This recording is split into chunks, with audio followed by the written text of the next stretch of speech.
नमस्कार, हमारे चैनल में आपका स्वागत है। मैं हूं रामचंद्र मौर्य। साथियों, 15 अगस्त 2022 को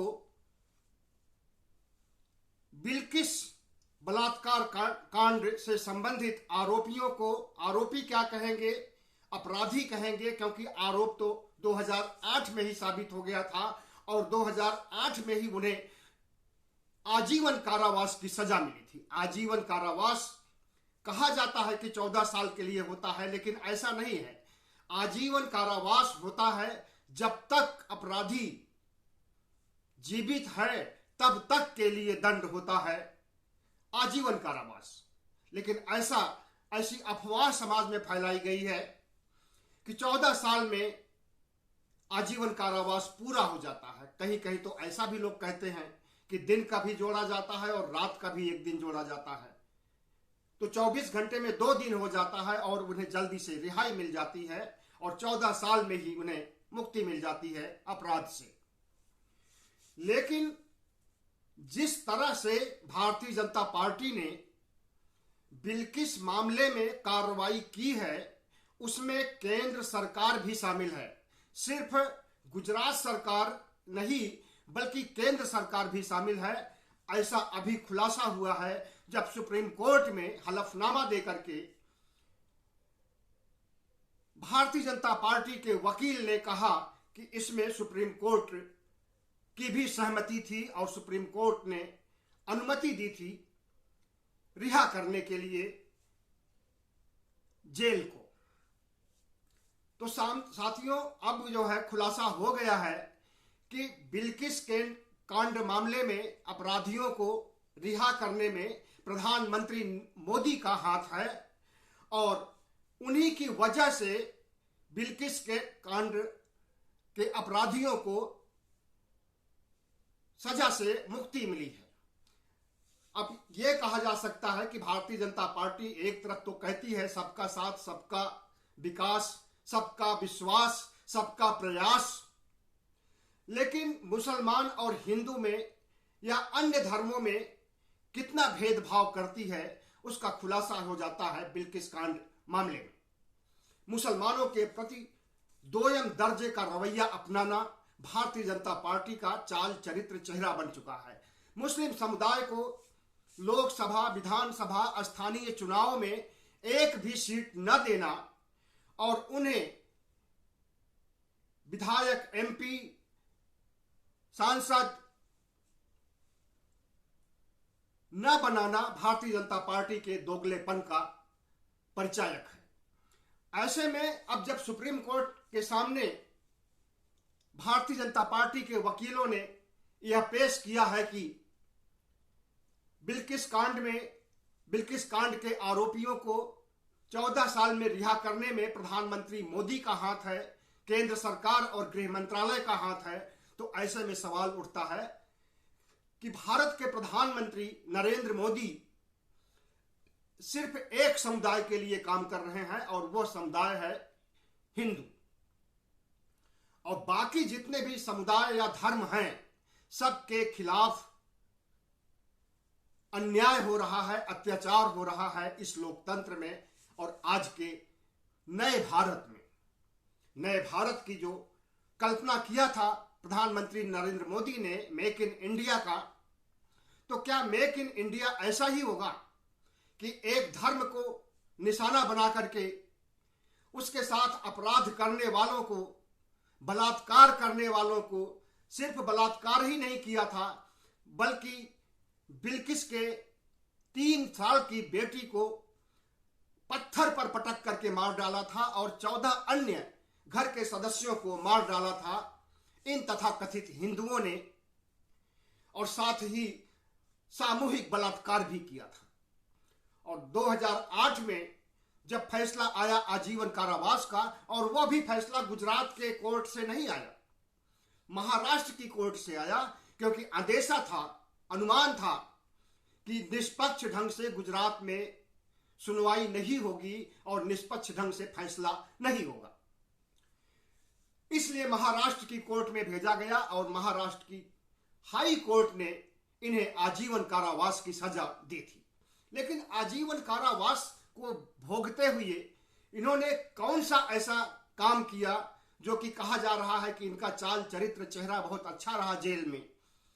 अगर एक बलात्कारी का चाल चरित्र चेहरा अच्छा हो सकता है, अगर मौत की हत्या का आरोपी या मौत की हत्या का अपराधी का चाल चरित्र चेहरा अच्छा रहता है और इस आधार पर उन्हें छोड़ दिया जाता है, तो बाकी अपराधियों, बाकी बलात्कारियों का भी आत्मविश्वास कितना बढ़ेगा इसे सहज ही अनुमान लगाया जा सकता है। और बलात्कार के मामले, अपराध के मामले क्या बढ़ेंगे नहीं। और जब इन्हें रिहा किया जाता है तो इनका स्वागत किया जाता है, फूल माला पहनाई जाती है, इन्हें मिठाई खिलाया जाता है और इनका पैर छुआ जाता है और इन्हें संस्कारी हिंदू कहा जाता है। संस्कारी हिंदू यही संस्कार है कि अपराध कीजिए, बलात्कार कीजिए, बेटी को मार डालिए, घर के बाकी सदस्यों को मार डालिए, यही संस्कार है हिंदू कल्चर में। अगर यही संस्कार है तो हिंदू धर्म ही एक तरह से बेकार हो चुका है, व्यर्थ हो चुका है। और आज के समय में हिंदुत्व को जिस तरह से महिमा मंडित किया जा रहा है, हिंदू धर्म को जिस तरह से महिमा मंडित किया जा रहा है, जिस तरह से प्रधानमंत्री नरेंद्र मोदी राम मंदिर का शिलान्यास करते हैं, नींव पूजा करते हैं, जिस तरह से प्रधानमंत्री काशी कॉरिडोर का उद्घाटन करते हैं और वहां पर अन्नपूर्णा देवी की प्राण प्रतिष्ठा करते हैं, तो क्या यह नहीं दर्शाता है कि भारतीय जनता पार्टी एक धर्म के साथ अन्याय कर रही है और दूसरे धर्म के उन्नयन का, दूसरे धर्म की प्रगति का रास्ता खोल रही है। प्रधानमंत्री नरेंद्र मोदी पूरे देश के प्रधानमंत्री हैं, सभी देशवासियों, सभी मतदाताओं के प्रधानमंत्री हैं और उन्हें अगर इस पद पर बैठाया गया है तो क्या यही करना चाहिए उन्हें? क्या इसी के लिए बैठाया गया है कि वे हिंदू और मुसलमान के आधार पर चुनाव लड़ें, हिंदू और मुसलमान के आधार पर अपराधियों को रिहा करें, हिंदू और मुसलमान के नाम पर दंगे कराएं और उसका राजनीतिक फायदा उठाएं? साथियों, यह देश पतन की ओर जा रहा है। नैतिक पतन, सांस्कृतिक पतन, आर्थिक पतन, हर तरह का पतन अवश्यंभावी हो गया है और इस पतन से गर्त में जाती हुई अर्थव्यवस्था से लेकर के देश को बेचने तक और नैतिक मूल्यों के क्षरण तक और सांस्कृतिक मूल्यों के क्षरण तक जो कुछ भी हो रहा है, इसके लिए अगर कोई जिम्मेदार है तो वो प्रधानमंत्री है, भारत सरकार है और आरएसएस भी है। आरएसएस थिंक टैंक है भारतीय जनता पार्टी का। आरएसएस से ही उत्पन्न हुई है भारतीय जनता पार्टी और आरएसएस के ही इशारे पर भारतीय जनता पार्टी सरकार चला रही है। ऐसे में सवाल उठता है कि आरएसएस जो सांस्कृतिक राष्ट्रवाद का पुरोधा बनता है, जो एक दुनिया का सबसे बड़ा संगठन अपने को मानता है और जो नैतिकता की दुहाई देता है, मानवता की दुहाई देता है और हिंदू राष्ट्र बनाने के लिए कृत संकल्प है, तो इसका भी चाल चरित्र चेहरा उजागर हो जाता है बिल्किस मामले से। जिस समय प्रधानमंत्री नरेंद्र मोदी के आदेश पर, गुजरात सरकार के आदेश पर बिल्किस कांड के 14 आरोपियों को रिहा किया जाता है, उन्हें फूल माला पहनाई जाती है, उन्हें संस्कारी ब्राह्मण कहा जाता है, उस समय मोहन भागवत का मुंह बंद क्यों था? उन्होंने क्यों नहीं इस चीज का खंडन किया? एक तरफ वो कहते हैं कि इस देश में कोई ना हिंदू है, ना कोई मुस्लिम है, ना कोई ईसाई है, ना कोई सिख है, ना कोई बुद्ध है, सब के सब भारतीय हैं और सभी भारतीयों का डीएनए एक है। डीएनए एक है, इसका मतलब कि मुसलमानों का डीएनए भी हिंदुओं के समान है, हिंदुओं का डीएनए भी मुसलमानों के समान है। तो इस तरह से समरसता और एकता की बात करना अच्छी बात है, लेकिन सिर्फ कहना ही नहीं बल्कि करना अच्छी बात हुई। कथनी और करनी में कितना बड़ा फर्क है भारतीय जनता पार्टी के, आरएसएस प्रमुख के और हिंदू धर्म के जितने भी पंडित पुरोहित शंकराचार्य हैं, इनकी कथनी करने में कितना बड़ा अंतर है उसे आप अच्छी तरह से महसूस कर रहे हैं, देख रहे हैं, और यह देश भोग रहा है। अब सवाल उठता है कि भारतीय जनता पार्टी मुसलमानों को पटाने के लिए, 2024 का चुनाव जीतने के लिए, लोकसभा चुनाव में फतह करने के लिए मुसलमानों के वोट की भी जरूरत है। और यह वही भारतीय जनता पार्टी है जो मुसलमानों को एक भी टिकट नहीं देती है, और यह भी कहती है, भारतीय जनता पार्टी के कई सांसद, कई प्रवक्ता ये कहते हैं कि हमें मुसलमानों की वोट की जरूरत नहीं है। और उन्हीं के वोट के लिए अब लखनऊ में पसमानदा मुसलमानों का सम्मेलन किया जाता है। बुद्धिजीवियों का सम्मेलन कह करके मुस्लिम पसमानदा समुदाय को पटाया जा रहा है वोट के लिए। और आपको मालूम होना चाहिए कि मुस्लिम पसमानदा का मतलब होता है आर्थिक आधार पर पिछड़े हुए मुसलमान जो गरीब हैं, गरीबी रेखा से नीचे जीवन बसर कर रहे हैं, छोटे मोटे काम धंधे करते हैं, कुली का काम, ठेले का काम, कपड़ा सिलने का काम, बहुत से ऐसे काम है जो कि मुस्लिम समुदाय के लोग कर रहे हैं अरसे से, और अभी भी उनकी आर्थिक स्थिति में सुधार नहीं हुआ है। ऐसे मुसलमानों की संख्या लगभग 85% है, और इन 85% के वोट पर प्रधानमंत्री नरेंद्र मोदी की नजर है।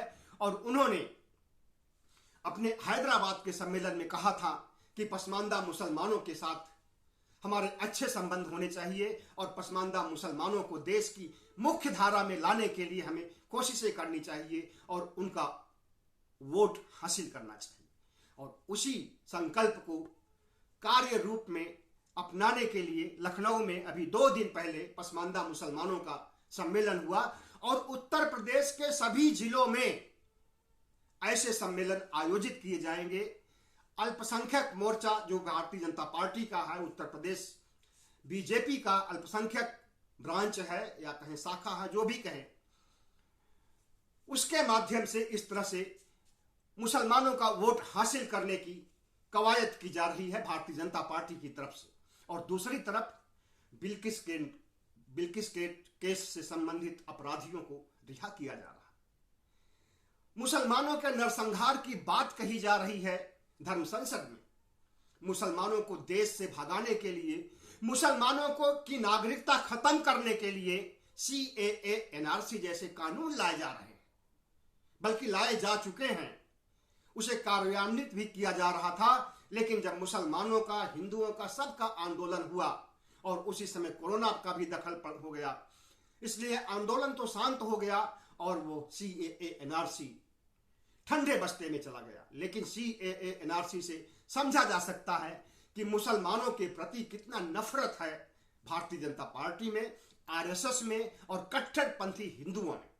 सभी हिंदुओं में नहीं है, जो भारतीय जनता पार्टी और संघ से जुड़े हुए कट्टर हिंदू हैं, उन्हीं के अंदर मुसलमानों के प्रति नफरत है। अधिकांश हिंदू आज भी धर्म के आधार पर कोई भेदभाव नहीं करते हैं, और भारतीय संस्कृति में साझा संस्कृति, चाहे मुसलमान हो, चाहे हिंदू हो, बौद्ध हैं, सिख हो, सब एक दूसरे का सहयोग कर रहे हैं और एक दूसरे के धर्म को मानते हैं और मानवता का आदर करते हैं। लेकिन भारतीय जनता पार्टी प्रजातंत्र के इस चुनावी राजनीति में जिस हद तक नीचे गिर गई है और गिरती जा रही है, उसे आप अच्छी तरह से देख रहे हैं। एक तरफ मुस्लिम समाज के कत्लेआम की बात करते हैं, एक तरफ मुसलमानों को देश से बाहर निकालने की बात करते हैं, एक तरफ मुसलमानों की नागरिकता खत्म कर देना चाहते हैं, उनका वोट का अधिकार भी छीन लेना चाहते हैं, और दूसरी तरफ मुसलमानों को पटाने के लिए उत्तर प्रदेश और पूरे देश के हर जिलों में पसमानदा मुसलमानों की रैली भी कर रहे हैं, सम्मेलन भी कर रहे हैं, बैठकें भी कर रहे हैं। तो यह है भारतीय जनता पार्टी का दोहरा चरित्र, और इस दोहरे चरित्र को आपको, हमें और पूरी देश की जनता को अच्छी तरह से समझना चाहिए। खास करके उन मतदाताओं को समझना चाहिए जो विधानसभा और लोकसभा के चुनाव में बटन दबाते हैं EVM का।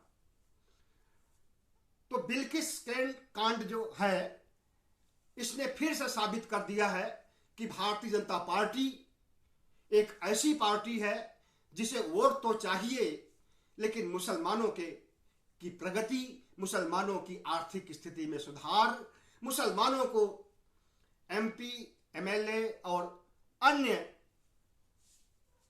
स्थानीय चुनाव में हिस्सा देने के लिए तैयार नहीं होते हैं। भारतीय जनता पार्टी में आज एक भी सांसद नहीं है जो कि मुसलमान है। 305 सीटें भारतीय जनता पार्टी अकेले की है और जितने गठबंधन हैं उनको मिलाकर के भारतीय जनता पार्टी 400 से ऊपर है लोकसभा में।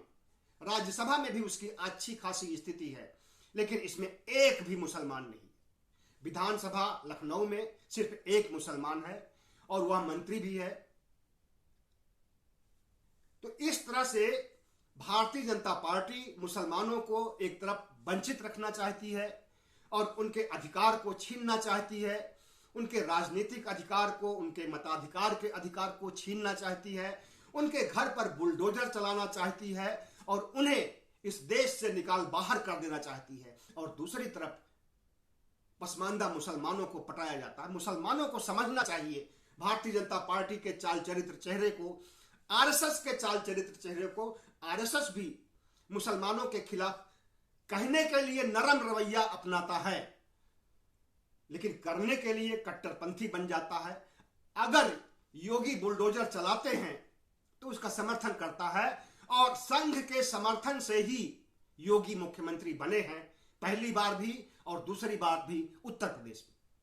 और वही योगी मुसलमानों को अपना कितना बड़ा दुश्मन मानते हैं। योगी ही क्या, भारतीय जनता पार्टी में जितने भी कार्यकर्ता हैं, नेता हैं, सांसद हैं, विधायक हैं, बड़े पदों पर हैं, शीर्ष नेतृत्व जो इनका है, और मोदी और शाह हैं, सब के सब मुसलमानों के खिलाफ आए दिन आग उगलते रहते हैं और मुसलमानों को दोयम दर्जे का इंसान समझते हैं। सिर्फ मुसलमानों को ही नहीं, हिंदुओं को भी पिछड़ी जाति के अधिकार को, यहां तक कि पिछड़ी जाति की जनगणना भी नहीं कराई जा रही है कि पिछड़ी जातियों की संख्या कितनी है इस देश में। आज तक 1930 के बाद, अंग्रेजों के समय के बाद आज तक यह नहीं पता चल पाया है कि भारत में पिछड़ी जातियों, अति पिछड़ी जातियों की संख्या कितनी है और कितने ऐसे लोग हैं जो गरीबी रेखा के नीचे हैं। उनकी आर्थिक स्थिति का पैमाना नहीं समझा गया है और कितने लोग बीपीएल धारक हैं और कितने ऐसे हैं जिन्हें कि बीपीएल भी नहीं मिल सका है। इसकी कभी कोई जरूरत ही नहीं महसूस की गई है भारतीय जनता पार्टी के द्वारा भी और कांग्रेस के द्वारा भी। अगर कांग्रेस चाहती तो अपने समय में, अपने समय काल में, अपने शासन काल में पिछड़ी जातियों की गणना कर सकती थी, लेकिन नहीं किया।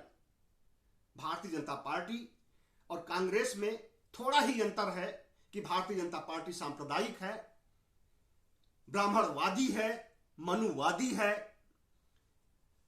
और कांग्रेस भी ब्राह्मणवादी है, वो भी आरएसएस का समर्थन करती है। अंतर केवल इतना है कि इसका ब्राह्मणवाद छुपे स्तर पर है और भारतीय जनता पार्टी का ब्राह्मणवाद खुलेपन की सांस ले रहा है। बस यही अंतर है। बाकी जितनी भी पार्टियां हैं, चाहे वो समाजवादी पार्टी हो, बहुजन समाज पार्टी हो, जनता दल हो, जनता दल यूनाइटेड हो, राजग हो, जितनी भी पार्टियां हैं उत्तर से लेकर के दक्षिण तक, विरोधी पार्टियां, यह भी मुसलमानों के मामले में आवाज नहीं उठाती हैं क्योंकि हिंदुओं का वोट खिसकने का डर है इन्हें। तो हम ये कहते हैं कि ये सियासी राजनीति ज्यादा जरूरी है या मानवता की रक्षा करना ज्यादा जरूरी है। इस देश के मुसलमानों को, इस देश के अल्पसंख्यकों को, इस देश के दलितों को, इस देश के पिछड़ों के साथ जितना भी अन्याय हो रहा है वो शासन प्रशासन, मोदी सरकार कर रही है और इसका मूक समर्थन विपक्ष कर रहा है। ऐसे में क्या कहा जाए कि भारतीय जनता पार्टी ही एकमात्र जिम्मेदार है? नहीं, पूरा विपक्ष भी जिम्मेदार है और हमें आगाह करना चाहिए विपक्ष को भी और भारतीय जनता पार्टी को भी कि अपने रवैये में, अपने चाल चरित्र चेहरे में परिवर्तन लाएं और भारत की जनता को, देशवासियों को, मतदाताओं को विकास की ओर ले जाएं, विनाश की ओर नहीं। हिंदू मुस्लिम का जो ध्रुवीकरण होता है, जो सांप्रदायिक दंगे होते हैं, जो सामाजिक सौहार्द को, सांस्कृतिक सौहार्द को बिगाड़ने का काम किया जाता है, इस पर रोक लगनी चाहिए। और लोकतंत्र की हत्या की जा रही है। आप अच्छी तरह से देख रहे हैं कि लोकतंत्र में अब न तो व्यवस्थापिका ठीक ढंग से काम कर रही है, न न्यायपालिका, न कार्यपालिका और न मीडिया। सब के सब चारों स्तंभ भी ध्वस्त हो गए हैं। और जब चारों स्तंभ ध्वस्त हो गए हैं तो कैसा भारत, कैसा विकास, कैसा संविधान? सोचिएगा जरूर जो मैंने मुद्दे उठाए हैं। और इन भारतीय जनता पार्टी सहित तमाम विपक्षी पार्टियों को सबक सिखाने के लिए प्रयास कीजिएगा, कोशिश कीजिएगा, सोचिएगा जरूर। बहुत बहुत धन्यवाद। हमारे चैनल को सब्सक्राइब कीजिएगा, लाइक कीजिएगा और शेयर कीजिएगा। आप शेयर करेंगे तो ज़्यादातर लोगों के पास हमारा वीडियो पहुंचेगा और हमारी आवाज़ भी पहुंचेगी। बहुत बहुत धन्यवाद।